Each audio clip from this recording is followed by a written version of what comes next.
You know, brethren, as Mr. Hogberg brought out, the leadership in this country has left us with a situation that has created a world literally filled with societal stressors of all kinds. I believe that the hallmark stressor that we will look back on perhaps for generations, certainly it's on everyone's mind right now, is the event that took place in January of this year with regard to the break-in of the Congressional building in Washington, D.C. Now, the term break-in, it means different things to different people.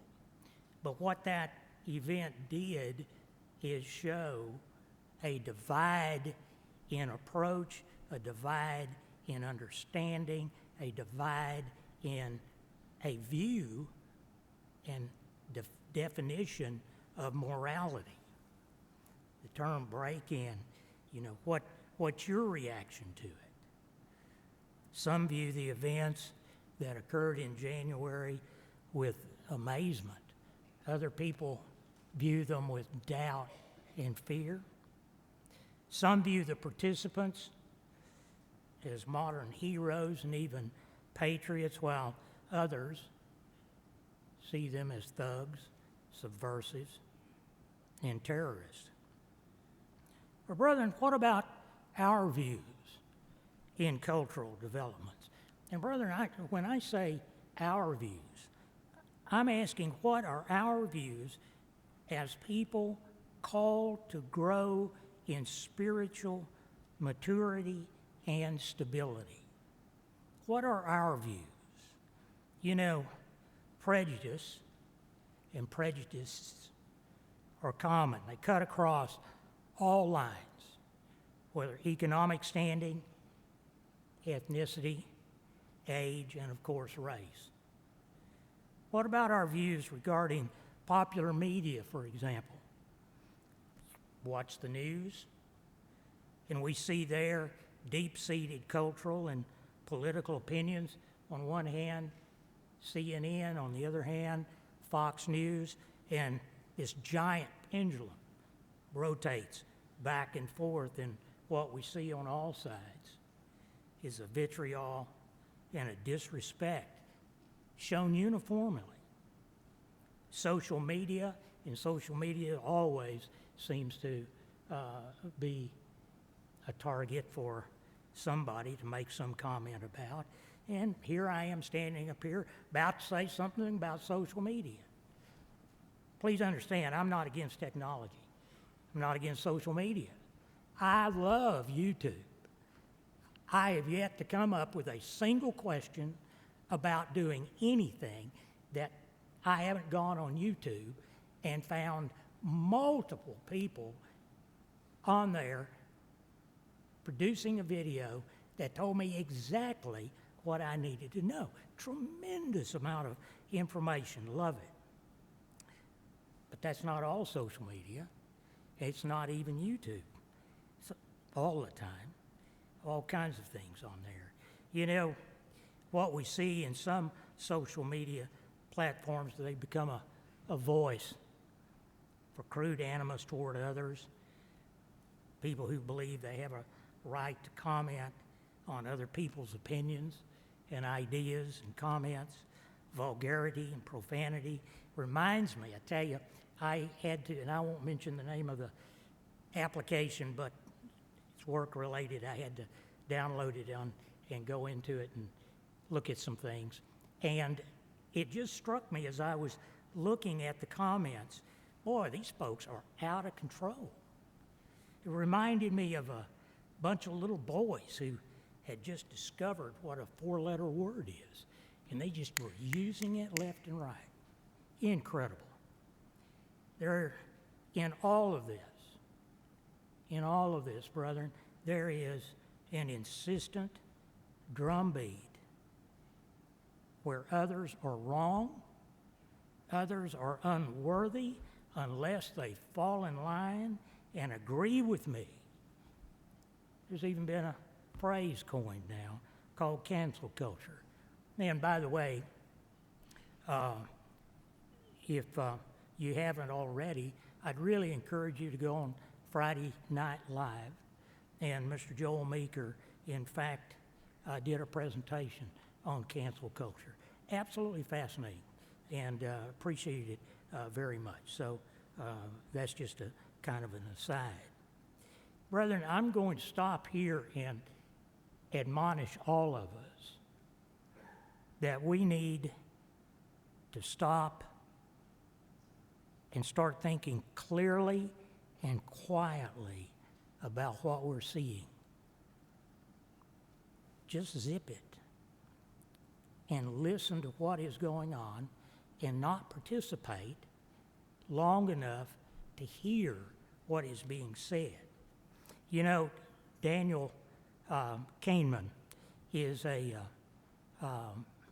scientist, a social scientist. He is a Nobel Prize winner in economics for research in an area of decision making.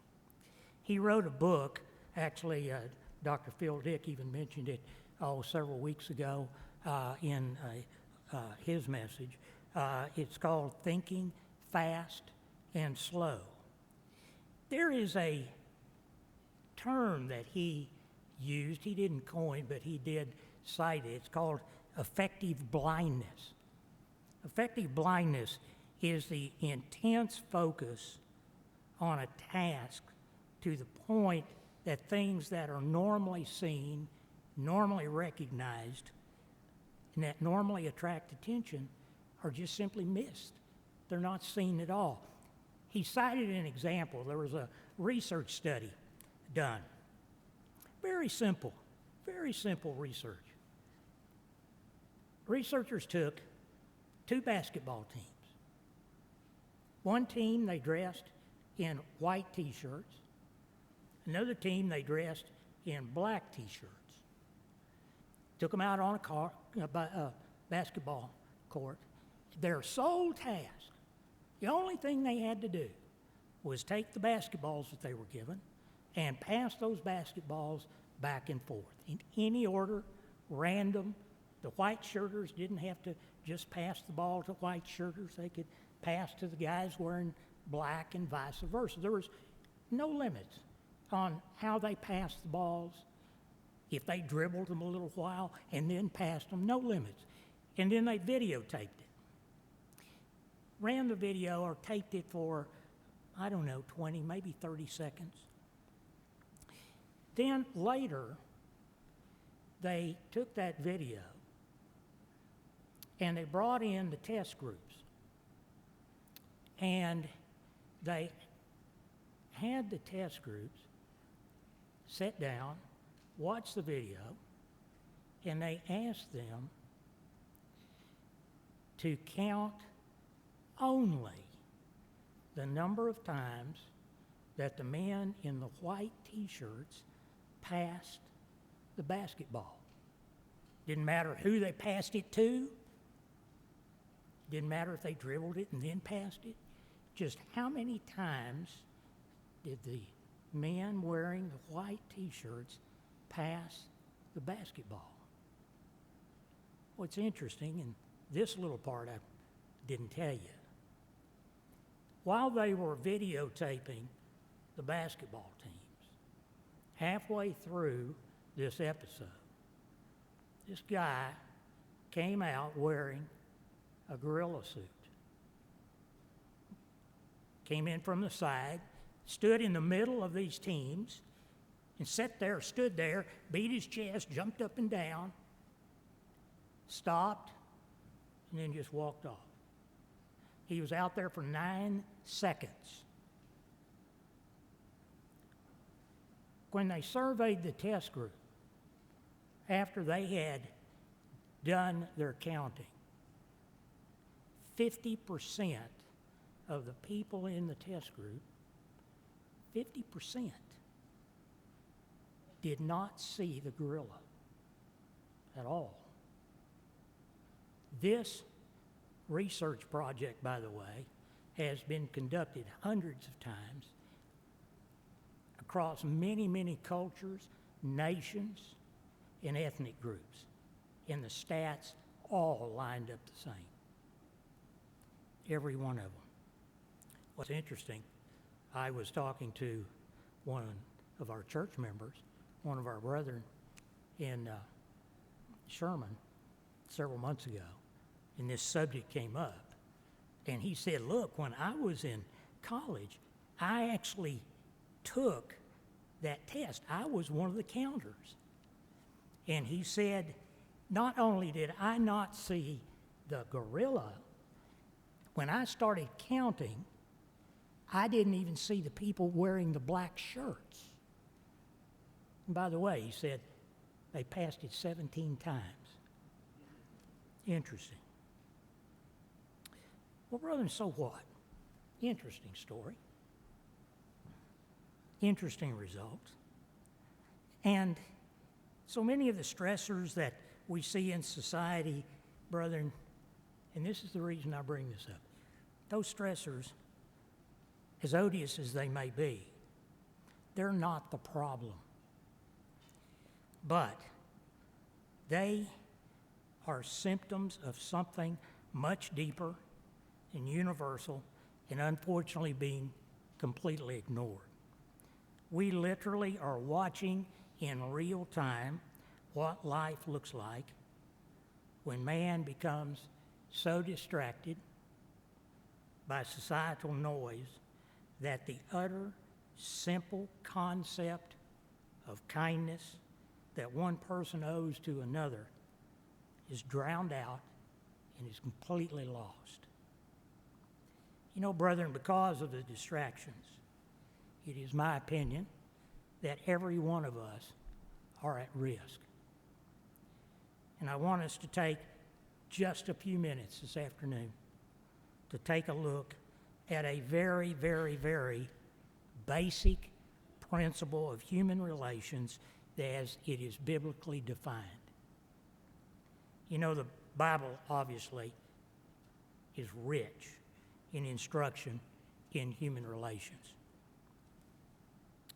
Relations between couples, you can find a lot of instructions in Deuteronomy 22 through Deuteronomy 25, Romans chapter 7, 1 Corinthians chapter 7. Offering opinions, when should you not? Proverbs 11:12. He that is void of wisdom despises his neighbor, but a man of understanding holds his peace. People's right to know. That is a phrase that is just ground out constantly in all the medias. Well, Proverbs 11:13 says a talebearer reveals secrets, but he that is of a faithful spirit conceals the matter. Proverbs 25:9, debate your cause with your neighbor himself, and do not disclose the secret of another, unless he that hears it exposes your shame and your reputation is put to ruin. And then, of course, the old favorite, I think, of everybody, Proverbs 25:11, a word fitly spoken is like apples of gold in pictures of silver. Brethren, as important as these instructions in Proverbs are, we need to drill deeper. And I'm thinking of a principle that is really, really basic. You know, Cain asked an interesting question. You'll remember the story in Genesis 4, where at some point God came into the garden and approached Cain. Apparently he was looking for Abel, couldn't find him. He approached Cain and said, hey, you seen your brother? Where is he? Do you know? Cain responded, I don't know. Am I my brother's keeper? Seriously, God, do I have to keep up with everything here? Christ also had a lot to say about this matter. In Matthew 22, Matthew 22, verse 34. But when the Pharisees heard that he had silenced the Sadducees, they gathered together. Then one of them asked Christ, a question, testing him and saying, Teacher, which is the great commandment in the law? Jesus said to him, You shall love the Lord your God with all your heart and with all your mind, and all your soul, and all your mind. And this is the first and great commandment. But then Christ drew focus on a second law. Verse 39, and the second is like unto it. You shall love your neighbor as yourself. And on these two commandments hang the law and the prophets. Brethren, I want to take a little time this afternoon and actually dovetail with a message that was given a few weeks back in a sermonette by Mr. Jennings, where he touched on this subject of being a neighbor. I'd like to look at it again and look at a few other aspects of it because I think it's so basic, and yet, brethren, it is being missed by everyone. And I think, brethren, even sometimes you and I are troubled, and we kind of miss the obvious sometimes. Brethren, when we talk about loving our neighbor, how in fact does it work? Is loving your neighbor, first of all, the term love in society is really distorted. Doesn't resemble what in fact God had in mind. But what is it? Is it a feeling? Is it something that someone does? Is it something that someone simply believes? Or is it tangible? Is it a recognizable thing that when we encounter it, we can point to it, say, that's love. I recognize that. That's what it looks like. Similar question with regard to our neighbors. Who is a neighbor? That question's come up. We're going to look at it in just a moment. Who is a neighbor? It is a neighbor defined by physical proximity? Is it defined by race, gender, standing in society? Or, brethren, is it a simple matter of expedience? You're my neighbor if I need you. Or maybe vice versa. Who is a neighbor? Christ answered the question. We're going to turn now to another version of what we read in Matthew 22, but this time in Luke 10. In Luke 10. Luke 10, verse 25, kind of repetition of what we read earlier in Matthew. And behold, a certain lawyer stood up and tested him, saying, Teacher, what shall I do to inherit eternal life? And he, Christ, said to him, Well, what's written in the law? What's your reading of it? So he answered and said, You shall love the Lord your God with all your heart, with all your soul, and with all your strength, and with all your mind, and your neighbor as yourself. Verse 28, and Christ said to him, You have rightly answered. This do, and you'll live.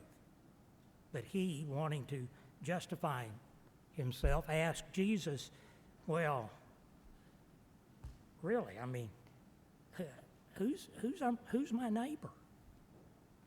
The man wanted a clear definition where he could look at and say, all right, this group, they make up my neighbor. They constitute my neighbor. And these people, yeah, well, maybe not so much. It's not what Christ said.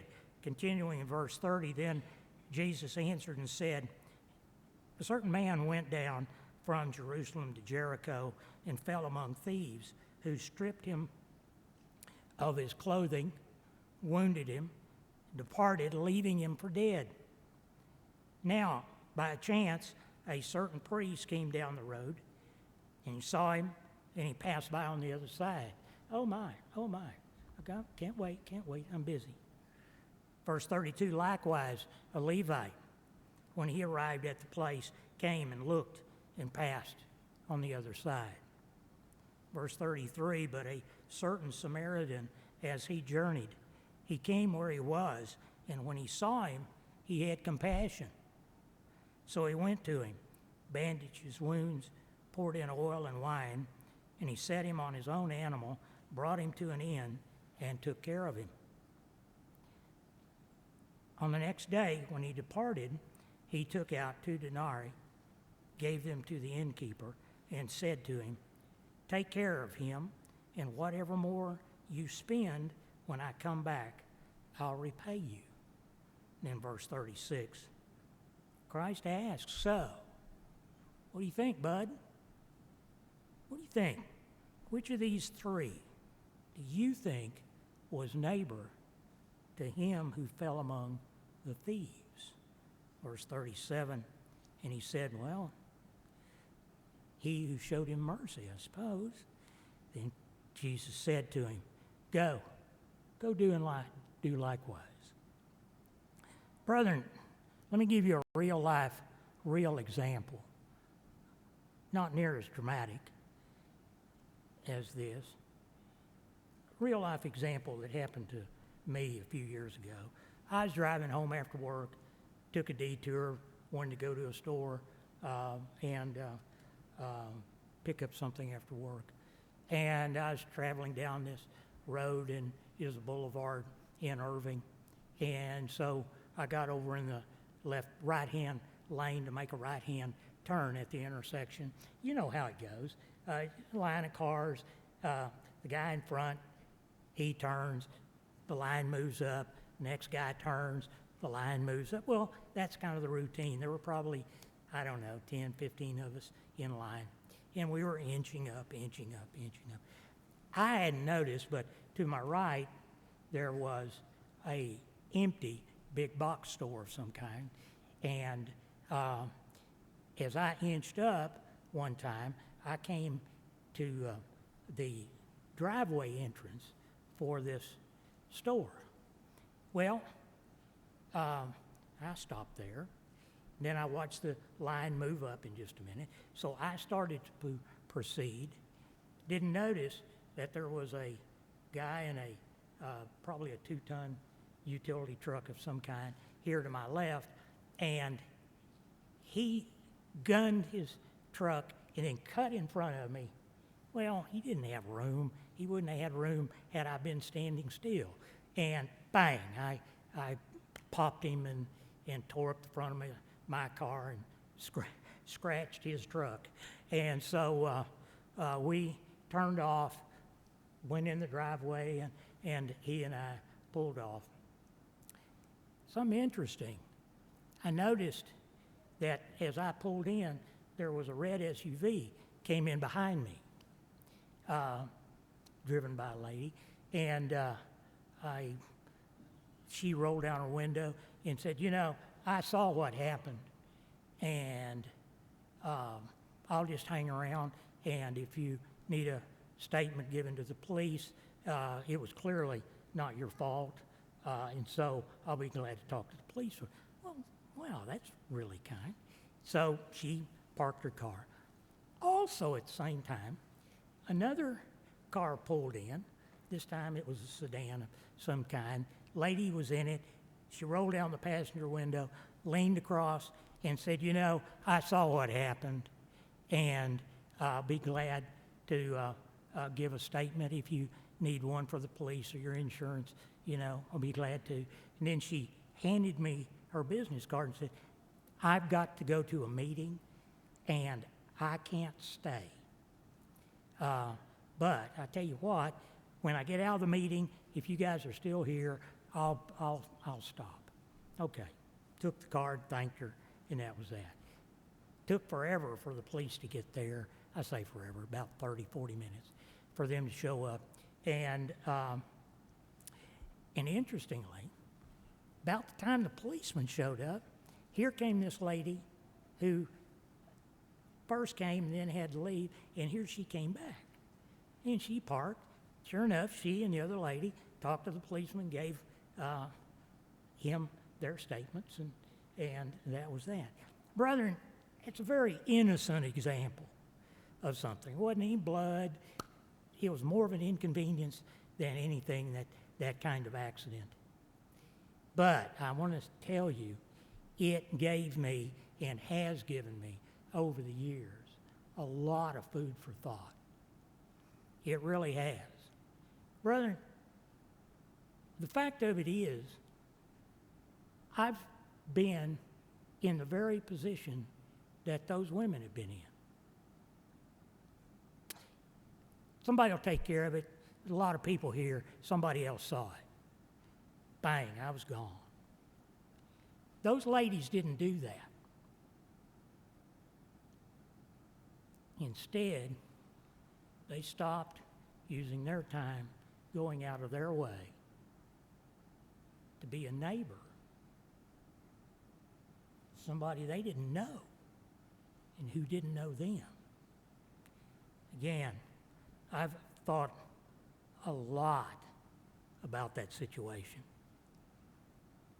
Now, I hope not to ever see that kind of thing again, but if it does, I hope I learned the lesson. I hope I did and have. Now, brethren, when I say this, and I tell you this story, please understand, I'm not suggesting that we need to impose ourselves in situations that are none of our business. That's another thing entirely. But we may need to throttle back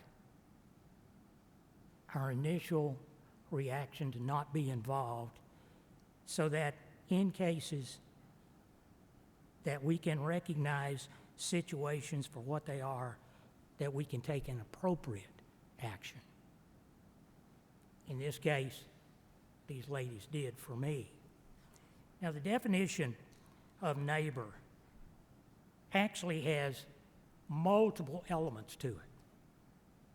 Honesty being one of them. Paul showed that the definition of neighbor is broad and inclusive. In Ephesians 4, verse 17,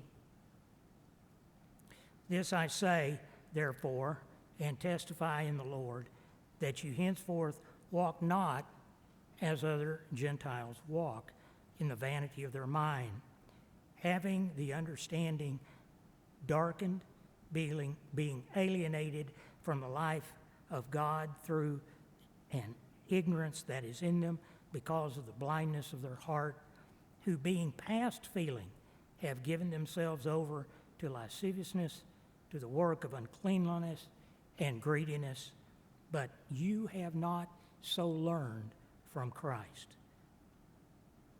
Verse 21, "If so be that you have heard him and have been taught by him, as the truth is in Jesus, that you put off concerning the former conversation the old man, which is corrupt according to deceitful lust, and that be renewed in the spirit of your mind, and that you put on a new man, which, after God, is created in righteousness and true holiness." In verse 25, "Wherefore, putting away lying, speak every man truth with his neighbor, for we are members one of another." Brethren, justice is also an element of being a neighbor. Justice, in fact, is acting honestly toward people who you like and, frankly, who you may not like as much, or maybe not at all. In Leviticus 19,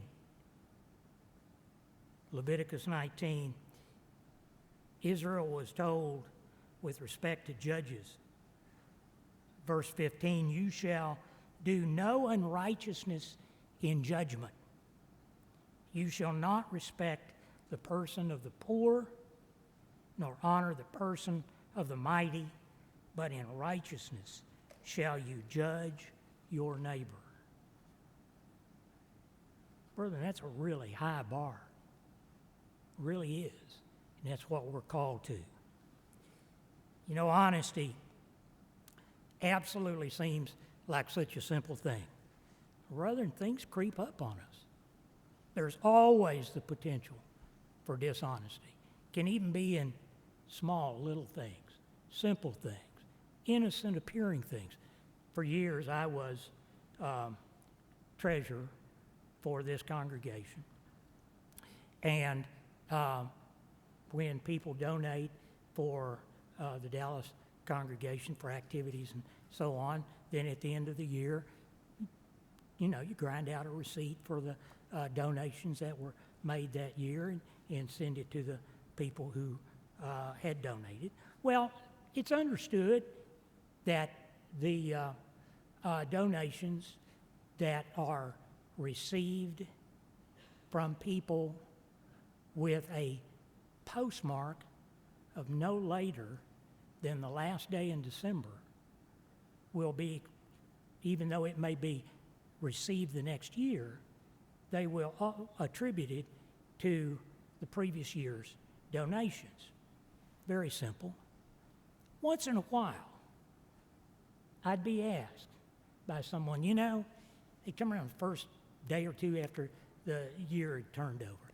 You know, I forgot to send my donation in, and I meant to do it. I had it even filled out. It was ready to go. If I send it in now, could you put it on my donations for last year? Well, brother, we had to turn down those requests. You know, you didn't want to, but we needed to, because donation receipts are the church's certification of not just the amount, but the timing of the donation. Zechariah 8. Zechariah 8:16. These are the things that you shall do. Speak every man the truth to his neighbor. Execute the judgment of truth and peace in your gates. An innocent thing. Who would know? Really?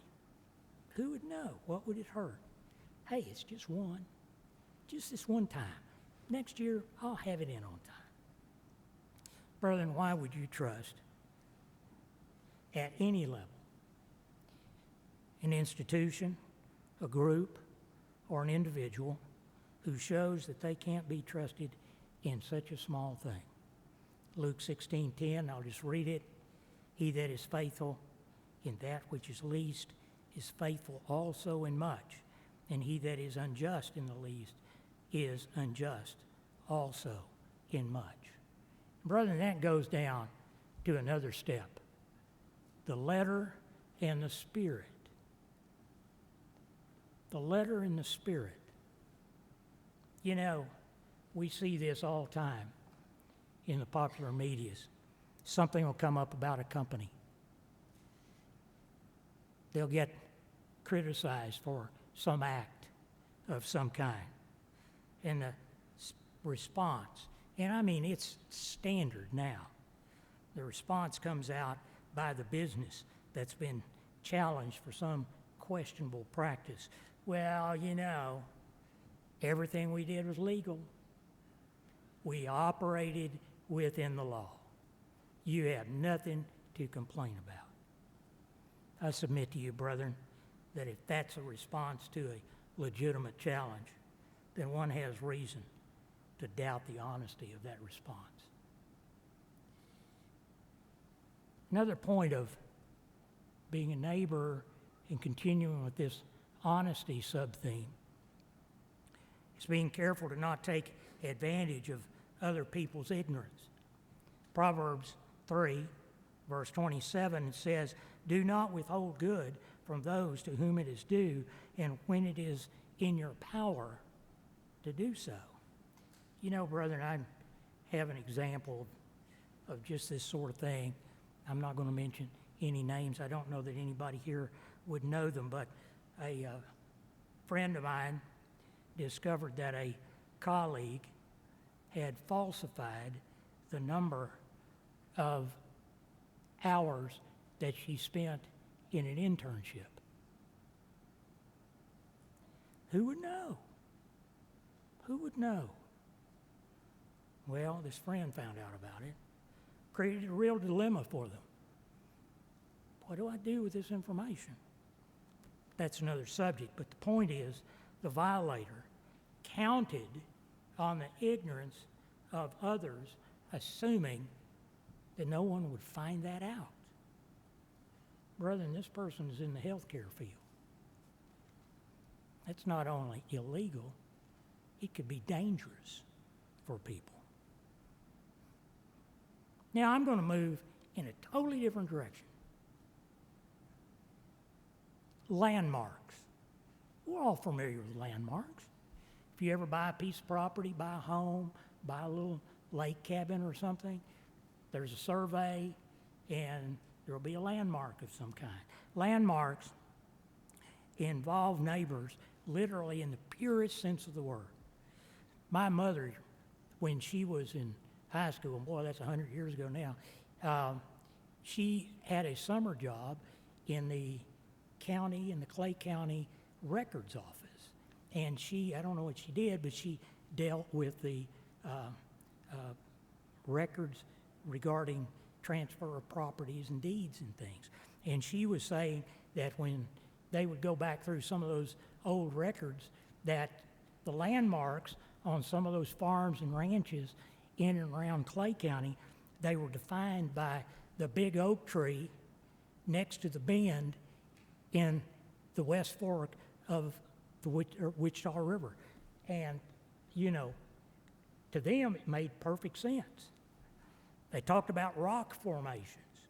They talked about bends in the creek or the river. That would be one of the boundaries. Well, that's not how it works today.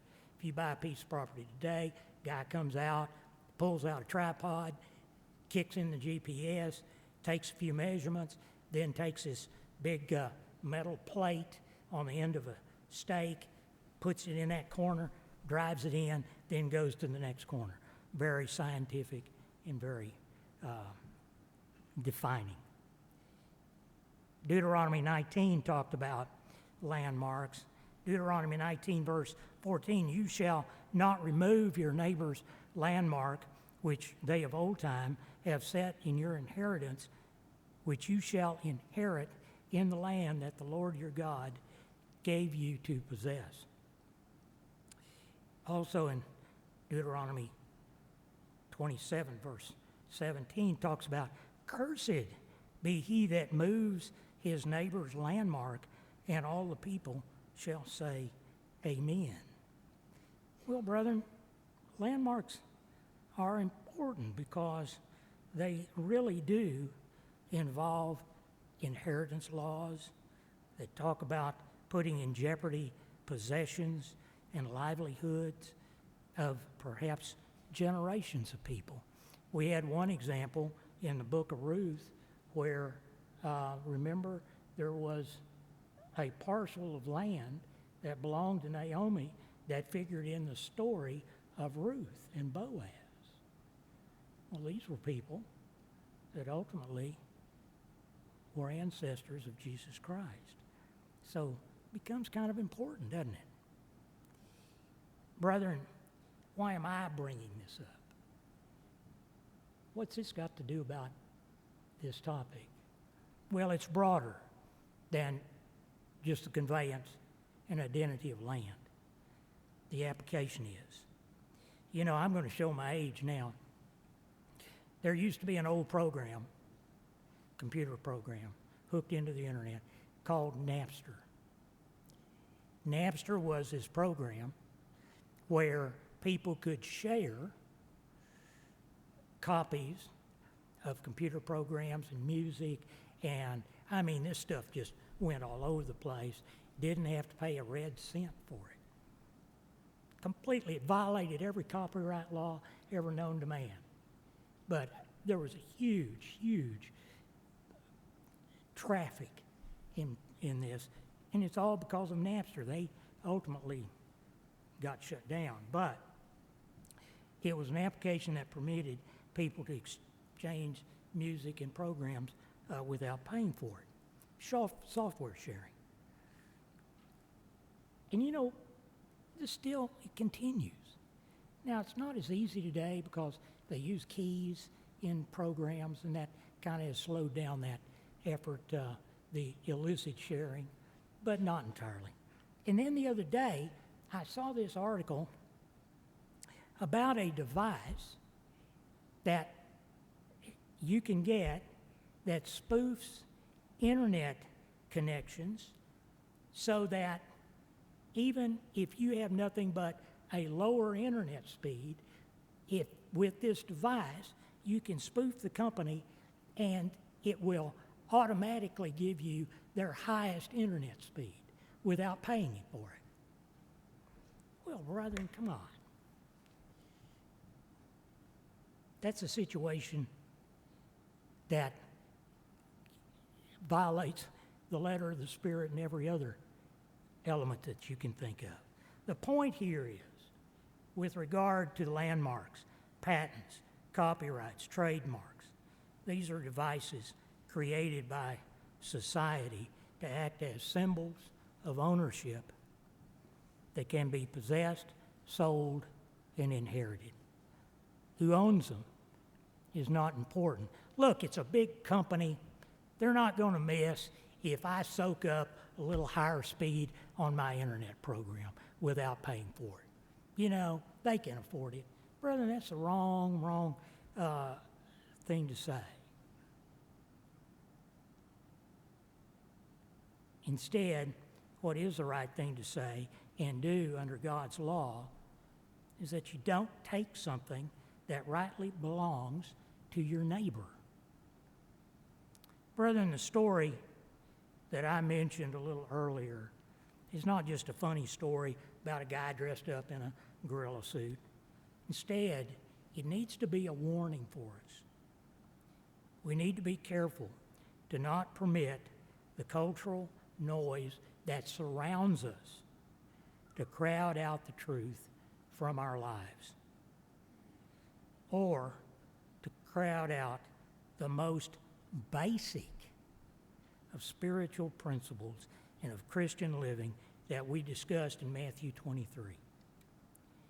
To the point that we don't love others as ourselves, but instead see others not as neighbors, but as objects and obstacles to our own ambitions. We're moving in the wrong direction. Christ showed us through the Samaritan in Luke 10 that there are no limits to who we define as neighbor. When it is in our hand to do the right thing toward an individual, that person is our neighbor. A neighbor might be two ladies who showed me the meaning of being a neighbor in a way I did not understand that I needed.